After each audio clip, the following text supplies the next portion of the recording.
మన పెద్దవాడికి ఒకసారి మీ అభినందనలు జరపండి. ఆవిడ ఈ వయసులో తెలుగుదేశం పార్టీని నమ్మి మన వాళ్ళందరినీ నమ్మి ఈ రోజున మన పార్టీలోకి వస్తున్నారు. ఒకసారి ధన్యవాదాలు జరపండి ఆవిడకి. ఇంకా కొంతమంది సురేష్ గారు నువ్వు వెళ్ళి వాళ్ళందరినీ ఆహ్వానించు.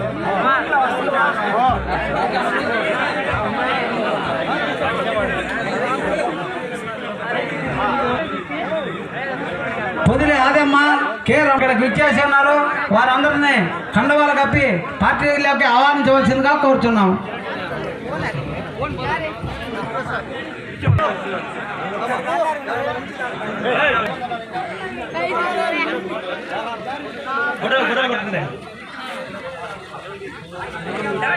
ఆలోచిస్తే ఈ రోజున మనకు ఎమర్జెన్సీ హ్యాండిల్ చేసే హాస్పిటల్స్ లేవు.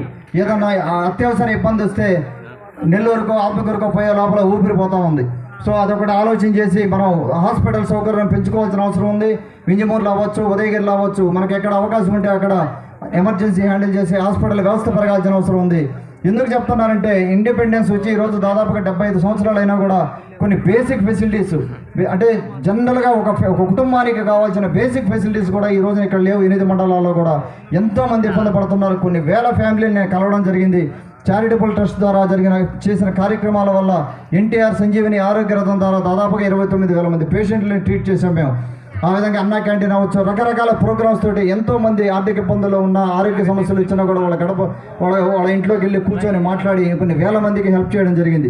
ఆ రకంగా 1,00,000 మంది పైగా కలవడం జరిగింది. ఎన్నో వేల కుటుంబాలు చాలా ఇబ్బందుల్లో ఉన్నాయి, సమస్యల వలయంలో ఉన్నారు. వాళ్ళందరినీ కూడా మనం బయటేయాల్సిన అవసరం ఉంది.